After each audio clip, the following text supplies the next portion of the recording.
Reddit. What is the most ducked up way you got back at someone that wronged you? Throwaways encouraged. Too late to the thread, but this is a good story. Everyone has worked with someone they hated. I've never had a job where there wasn't someone who made my life miserable, or whose very presence pissed me off. Usually you just have to put up with them, but every once in a great while, you can get evenness. Dave was a D. Stoop-shouldered, balding, in his 50s. Dave was a patronizing and irritating bastard. He'd been at IBM his whole career, had been making good money, and hated contractors. He thought they were bad for the company, that the only people worth it were regular employees. And he made it his personal priority to duck with all of us. Nothing overt, but constant subtle pressure was put on everyone whose badge said contractor on it. I think he developed this attitude from working with the guys from India. Probably because they were so soft-spoken and accommodating. But maybe he was just a racist. I don't know. But whatever the reason, he took every opportunity to send us on little errands. Wouldn't get back to us if we needed something. Criticized anything we did and generally made our lives hell in a way that couldn't be directly protested. I was pretty good friends with the guy sharing the room with him, another full-time employee, and one day Robert called me up. We're going for coffee. Okay, let me just finish up a few things. You don't understand. We need coffee now. Right. I headed over to his office and he met me about halfway there. His eyes were shining with glee, but he wouldn't tell me what was going on until we had our coffee in the cafeteria. Once we finally had a table, he said, "Okay, Dave's a fetish wrestler." He's a fetish wrestler. Dude, I've got nothing. WTF is a fetish wrestler? It turned out that there were men who pay women to wrestle them into submission. Some of them did it as a sort of hobby and others were extremely serious about it. Dave was one of the latter. Several times a year, he'd tell his wife he was meeting up with old army buddies but went to fetish wrestling conventions instead. They were highly organized, had rings set up for use, referees to score the matches and everything. I never quite understood the need for refs. But hey, it's not my fetish. There were web pages devoted to the women who were available to wrestle, and Dave's favorite was a woman named Red Robin. She was a little tiny woman who was an absolute beast, and he paid her thousands of dollars every time he'd go to one of these conventions for her to wrestle him for about 20 minutes per match. We went back to my office and pulled up Red Robin's website. Why does he pay this woman to wrestle him? She's ugly as hell. Do they duck after? He says no. Let me get this straight, as Dave lies to his wife. Flies out to California to have an ugly woman named Red Robin wrestle him into submission.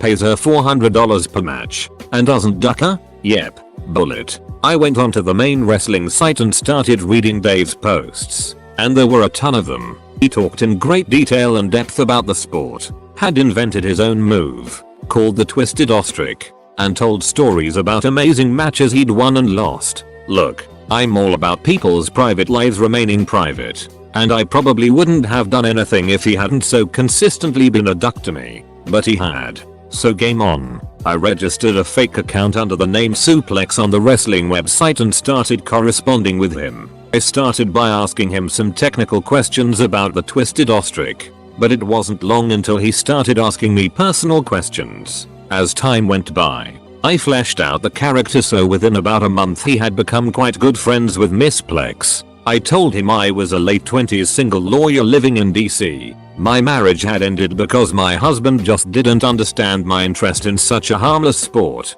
It was so nice to talk to someone like him who really understood me. It was unbelievably satisfying. Every time he'd send me on some stupid errand, I'd think of how he was confessing his private life to the character I'd created.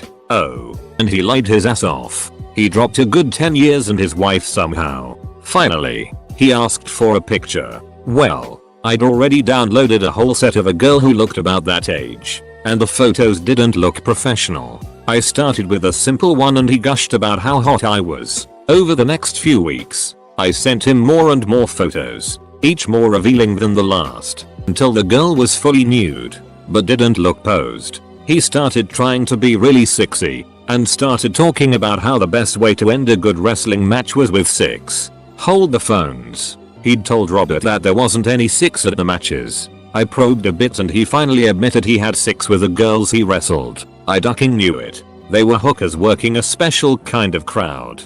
made more sense he was spending $400 per match. I amped up the 6 he talked to, including wrestling into it. It was gold. He was hooked. His work slowed down. He became obsessed with suplex and quite frankly, my work suffered as well, having to answer all his notes. Fortunately, he didn't notice because he was too busy sending off love letters. Now it was driving me nuts, because here was this creepy 50-ish guy who was still giving me a daily ration of it but was secretly having an online affair with a character I'd created. Robert and I had a ton of fun ducking with the poor guy, but one day, he called me up again for raw coffee. Now, at the cafeteria he told me that Dave had another army reunion coming up and we should see if we could get him to come to DC to meet Sue instead. Genius. I sent Dave an email and said we should get together sometime. Boom. In a flash, he responded that he had been thinking the same thing and had some time off in a few weeks. Would I be interested in him coming to visit? Yes I would. As Sue, I arranged to meet him in DC at local hotel. As the day approached, Dave became more and more excited and ducked with us less and less. He still tried, but the conviction and heat wasn't there anymore. Robert and I were going nuts, having to act like nothing was going on while Dave prattled on about how happy he was to hook up with his old army buddies. What a fun trip it would be. How he was hoping he didn't get pinned down by the snow, etc. I guess he thought he was being clever, but since we already knew the entire story, it just came across as pathetic. He left early on a Friday to catch his flight, smiling like a champ. Tuesday morning, he showed up looking like his best friend had died. We asked what was wrong and he tried to play it off like he was just tired from his long weekend. But as soon as he could, he sent Sue a message asking what the hell had happened and why hadn't she showed up. We waited to respond until after lunch. He was a basket case. Finally we fired back a furious message that we'd called his house on Friday just to leave him a message and some woman answered. We said we'd pretended to give her a survey and we knew about his wife and 4 kids. So he'd been lying to us all along. Basically, we went batshit crazy on him. We told him if he ever tried to contact us again, we'd tell his wife everything. We waited for him to get the email, watched him surreptitiously read it, and then we watched him have a meltdown. He started sweating like crazy, called his wife to check on her, and finally left early. He was never the same after that. He pretty much stopped messing with contractors and kept to himself. We never sent him any more emails and he never sent any to Sue. My contract ended not too long after that and that was the last I heard of him. It couldn't have happened to a nicer guy. Edit. Motorsagmanen gave me Reddit gold for this story. Thanks man. Edit 2. Multiple people have called me out for plagiarizing this story from a book, then link the actual book I supposedly stole it from. Funny thing, that's my book. I wrote it. The name The War Lizard Chronicles. The author name, War Lizard. And hell, since my picture is on the cover, all of those things should help clarify things. I covered his ceiling fan with glitter. Fear me Methodicas.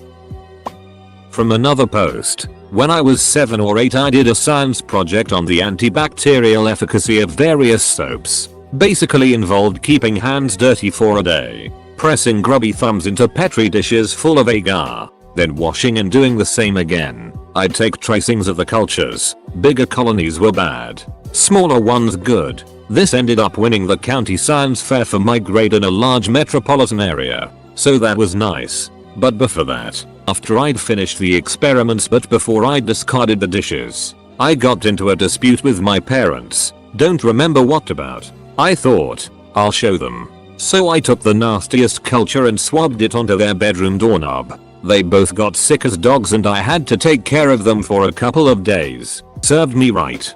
TLDR. I waged bacteriological warfare against my parents using my science project. But I told them long ago and we laugh about it now. My past girlfriend cheated on me, and her roommate at the time had gotten to that point in their lease where they weren't super fond of each other and kept some distance. Her roommate was smoking hot, kind of itchy sometimes, and wasn't fond of my ex, so I decided to make a move on her. Best move ever. The look on my ex's face when her roommate walked me to the door in her underwear after the first night was priceless. He proceeded to have hot, Dirty, loud 6 almost nightly for next 8 weeks until their lease was up, and for a while after that. My ex even walked in on us in the living room once. Kinda dish. But goddamn was it fun, and there's no way I felt bad about it. TLDR, my GF cheated on me. I have had awesome sex with her roommate until the lease is up. Edit. And so it came to pass that the highest voted thing I will ever post on Reddit was under a throwaway in a "what's the most ducked up thing you've ever done" thread. Lol. I lived incredibly well.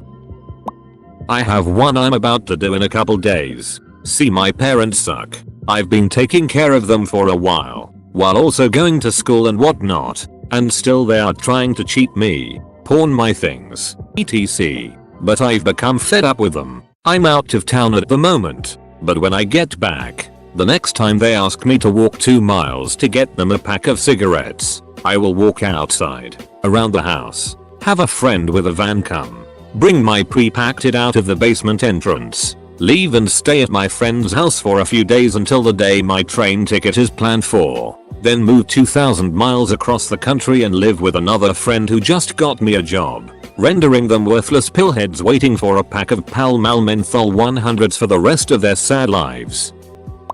One time a friend pranked me by pissing on my sausage. 4 years later I got him back by putting my D in his beer at a bar when he went to the bathroom. He drank the whole thing before I let him know. I don't forget it like that. Edit. It took a little nap and came back and this done blowed up. To answer a couple of questions. 1. It was a draft, therefore in a glass. And 2. I mean sausage as in food. He did not piss on my cock.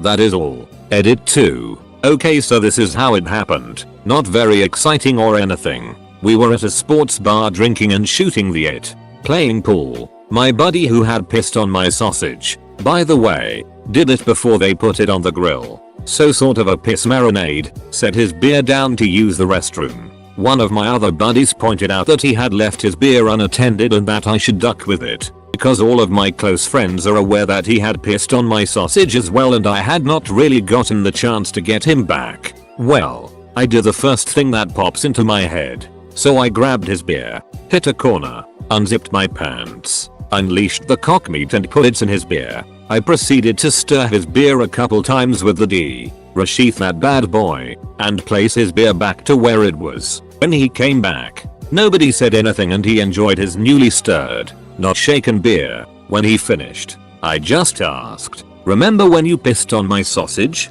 How'd my cock taste, bitch?" He knew. I had a friend in high school who became an arsehole during our senior year. There were a bunch of little things that added up to our friendship falling apart. But at the worst of it, I pooped on his car one night. Real simple. I just crawled up on the hood of his car and took a shit on his windshield. I just knew that he'd walk outside the next day and think, "What the duck is this?" Fun fact, we are actually great friends again now. He still has no idea it was me. Nothing to do with me, but here's one of the most baddest stories I've seen on Reddit. Does anyone remember the girl who jabbed a Q-tip in her friend's rapist's ear, ergo making him deaf in one ear? I thought that was pretty intense. I tagged her the Q-tipped Avenger. Edit. Apparently, the girl's a guy. Also, they're her words, not mine. I know nothing about the mechanics of Q-tip deafening.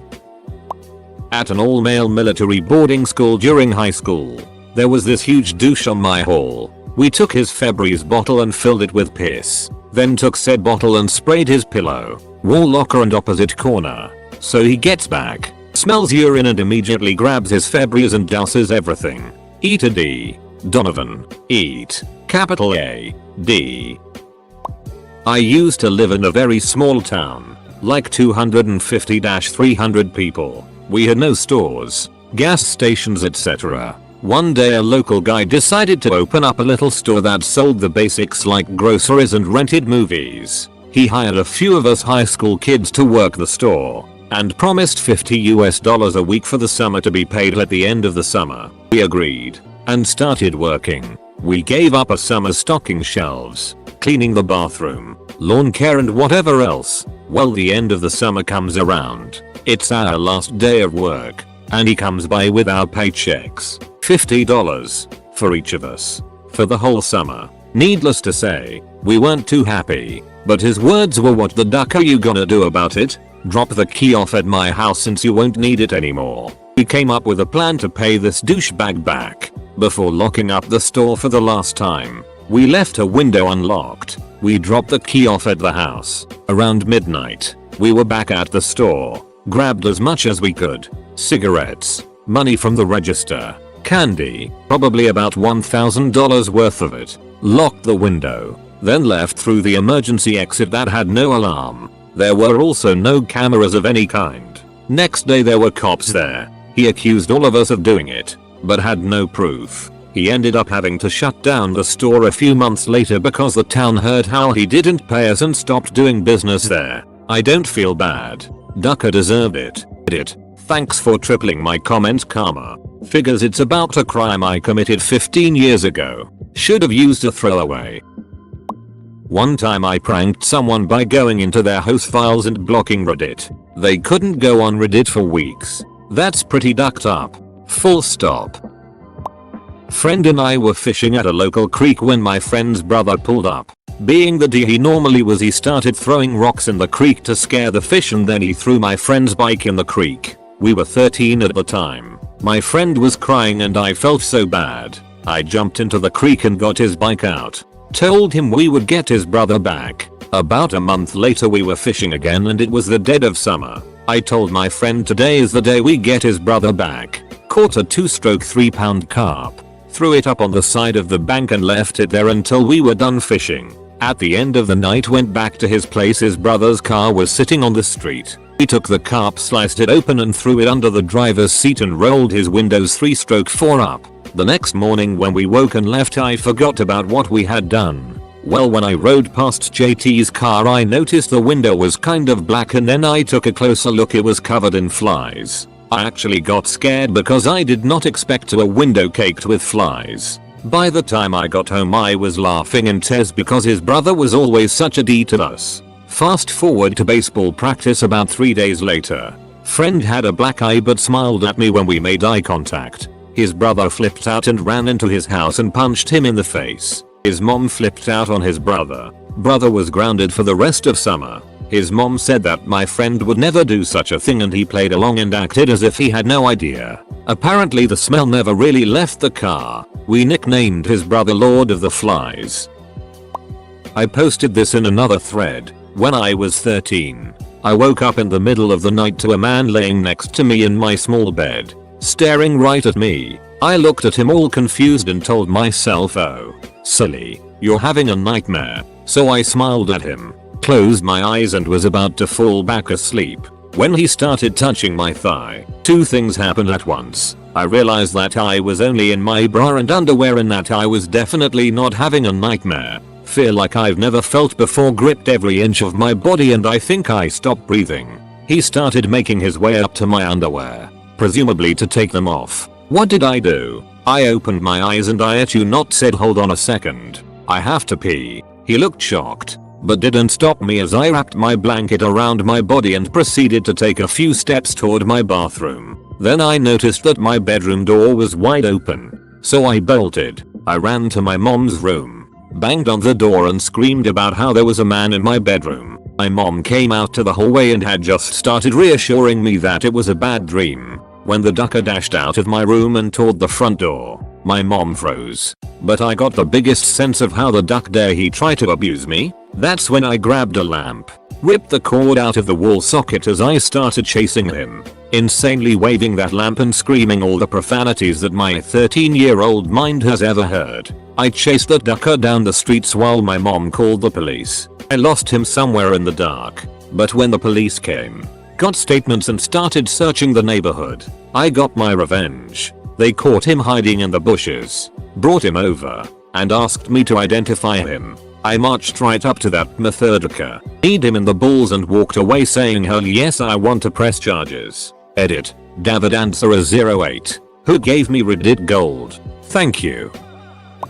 My friend hit me, jokingly, so I licked my hand and rubbed it all over his face. In hindsight, the fact that I kept doing it for weeks afterward was probably what made it weird. My so-called best friend in primary school stole my shiny Pokemon cards. I was only 6 or so at the time, but that didn't stop me from being a sadistic little first grader and having older brothers. Well, let's just say I knew how things worked. Guess who found out the truth about Santa, the Tooth Fairy and the Power Rangers all at once? Don't duck with 6-year-old me. I was being bullied by this kid 2 years older than me in school, but I didn't want to tell the teachers or my parents because I wanted to handle it myself. Anyway, he wasn't hitting me or anything. He was just verbally harassing me during the day, but hey, I was fine with that. I had plenty of friends to chill out with and he was a lonely bully, so we have to write a physics exam. And we all have those graphical calculators. You can write programs in them and archive them so a RAM reset can't delete the programs. Only a default reset can. Right before the exam, he came to me and told me to give him all the cheat programs I had. Well, what he did not know is that I prepared one with wrong formulas for that D-head. When I transferred the program over to his calculator, I had a huge smile on my face. He got a 6 for that exam, which is equivalent to an F. Sweet revenge. D. Edit. Thanks for all the upvotes guys. I guess it's time to clarify some things. 1. This was around 5 years ago. I was still pretty young. 2. Yes, I live in Germany. The best grade there is a 1, while the worst is a 6. You can compare it to the A's and F's of England. 3. I didn't have any more problems with the bully, since I was about to change the school anyway and those exams were the end of year exams. Now, in my new school, I have plenty of friends, not being bullied by anyone. Partly because I changed my attitude, but also partly because when you notice some fault about yourself, you can fix them and become a better person. My girlfriend of 3 years that I dated through high school broke up with me my first semester of college. We went to different schools and I later learned she was hooking up with one of her guy friends there. Anyways, when we both were on break she asked me to bring back all the stuff she had given me. Presents, sweatshirts, cards, etc. So I drive to her house with all the things we've exchanged in the past 3 years. Once I got to her house I saw that she had invited all her friends over and they were sitting with her along with her parents in the garage. Anyways, I walk up with her and exchange. Everyone there had that smirk on their face like they were laughing at me. Anyways, as I give her back her things I say, if only I could give back your virginity. The look on her parents' faces was absolutely priceless. And I walked out of that lion's den with the biggest smile on my face. Duck throwaways because I'm proud of this. My best friend since I was 3 years old started texting and flirting, then eventually sleeping with my boyfriend of 7 years. He was apologetic, regretful, and begging for me back, as was she. It was a mistake, they said. Never happen again, they said, until it happened again. Well, my best friend had this obsessive relationship with this guy Billy, who was so heartbroken by her infidelity. He came to me. He felt like a loser having just lost both his girl and his job. So I hired him at my job where I was a manager. We became good friends, and my now ex-best friend was going nuts. I then started a rumor that Billy and I were dating and serious about it. She saw us in a car together while I was bringing him home and went ducking nuts. She started driving like a psycho and texting me saying, "How could you do this to me? Why would you do this to me?" But I ignored them. I dipped off the road and dropped him off at home, and unfortunately had to fire him for stealing money from work. All in all, I got my revenge. I ducked with her head. I ducked with my ex's head. Got them all upset, but never actually did the horrible act of cheating that they did. But they all think I did, and I'm okay with that. My friend got roofied and raped by a frat duck about a decade ago at a local high-toned university, despite a written of evidence. He was never arrested, never expelled, never had to face any sort of penalty for this, and managed to get my friend labeled a slut who totally wanted it and was now only pretending it was abuse because he wouldn't break up with his girlfriend for her. Pretty charming guy. Really, I put capsicum extract in his eye drops. Not me, my brother. When my younger brother was about 3, my father had to look after him for the day. The plan was that he, after asking his boss, would take him into work for the day. It was office work. and he was friendly with his boss, so my mum assumed it was no big deal. My father, however, didn't want a toddler distracting him all day, so he left him in the car with the radio on and a carton of apple juice. This is Britain, so it wouldn't overheat. But either way, he was being an ass. At the end of the day, he returned back to his car to drive home, expecting a sleeping toddler who wouldn't tell his mother a thing. Instead, upon his return, he found his son jumping up and down on the front seats to the radio on full blast, naked and laughing, slipping around and covered in it. He had soiled himself, removed his nappy, his fecal matter everywhere. It was smeared all over the driver's seat, the windscreen, the steering wheel, the sat-nav, the driver's window, even hand printed on the ceiling. Our dad didn't even know that toddlers could even produce this vast amount of turd. The only car seat that was completely untouched was his own. TLDR. My 3-year-old brother was abandoned in a car for 8 hours. Later found smearing his own brand revenge paint all over my father's beloved BMW. My first high school BF was not very good with grades, so he asked me to make him a fake report so he could show his parents and not get into trouble. He also cheated on me with my best friend and dumped me. He then promised to get back with me if I forged the report for him. I agreed up until the day when we were meant to get our reports for school. I told him I didn't do it. He got bashed by his dad when he got home for the string of D's and F's. My neighbor knocked my dad's motorcycle and simply left it on the floor. It smashed a mirror and they didn't even leave their insurance details. My dad refused to call the police, saying they probably didn't notice. Yet I saw them look at it and proceed to carry on with their usual lives. This annoyed me so much, I decided to call 20 taxis, 5 Chinese takeaways, and a stripper dressed as a policeman to their house, all for 1 AM in the morning. It was a really dish thing to do, but we all do stupid things, right? My sister used to beat me up, steal my birthday money, call me a fag in front of friends and girls I liked. When mom went shopping for Christmas, my sister would tell her to buy me these horrible clothes to make me look the part. Pretty much was just a total itch to me. So every time I had to pee in the shower, I'd pee in her shampoo and body wash all over her razor, body sponge thing, everything. Duck you, Vanessa. I can't decide whether OP is creepily brilliant or brilliantly creepy.